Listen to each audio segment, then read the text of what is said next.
عليكم، كنتمنى تكونوا بخير وعلى خير.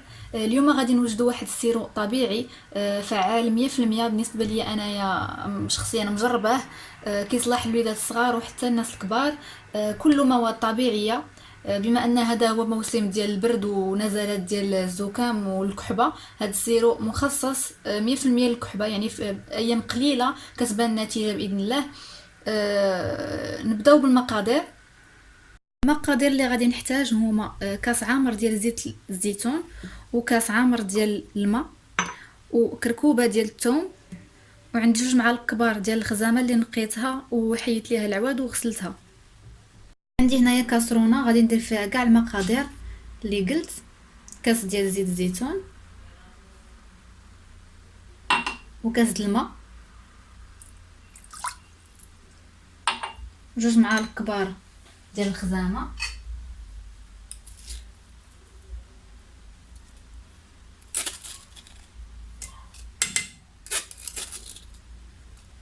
والثوم،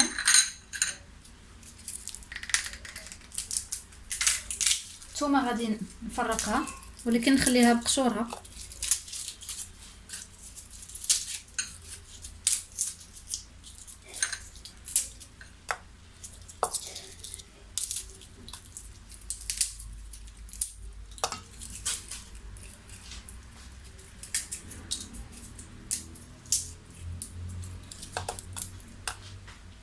دابا غادي نشعل عليهم النار،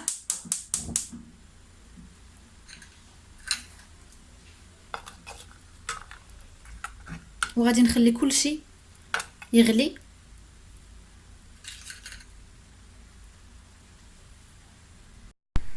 خاص الخليط يبقى يغلي حتى نحسوا بالماء ولا نشوفوا الماء نقص اولا مشى نهائيا، يبقى غير الزيت والخليط ديالنا. ديك الساعه نقدروا نطفيو البوطه، وطبيعه الحال حتى طيب لينا مزيان الثومه، ديك الساعه نقدروا نطفيو عليه. من بعد ما نقص لينا الزيت تقريبا خليته 18 دقيقه. خاصنا نحاولوا ما نخليش اكثر من هكذا باش ما يتحرقش لينا الزيت.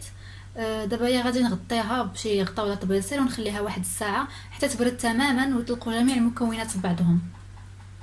من بعد ما برد لنا الخليط، دابا هي غادي ناخذوا جبانيه وصفايه، غادي نكبوا الخليط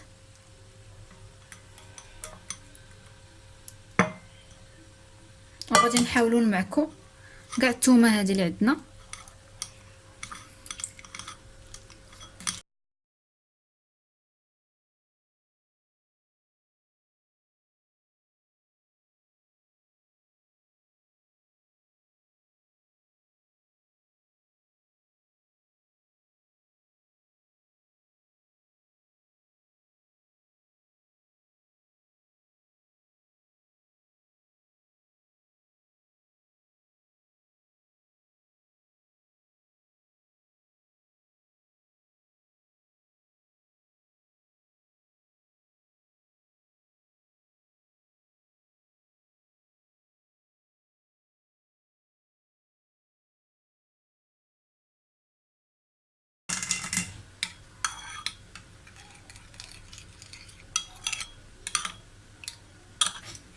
بعد ما صفينا كاع المواد وخرجنا كاع ديك الثومه والخزامه اللي كاينه في الخليط، هنايا انايا خديت قرعه ديال الزاج ديال السيرو خاويه، غسلتها مزيان وغادي ندير فيها الخليط. حتى نتوما ياخذوا قرعه ديال الزاج، ما ديروهاش في شي اناء بلاستيكي نهائيا، واخا تاخذوا غير سوبيره ولا كاس تغطيوه، المهم ما ديروه حتى شي اناء بلاستيكي.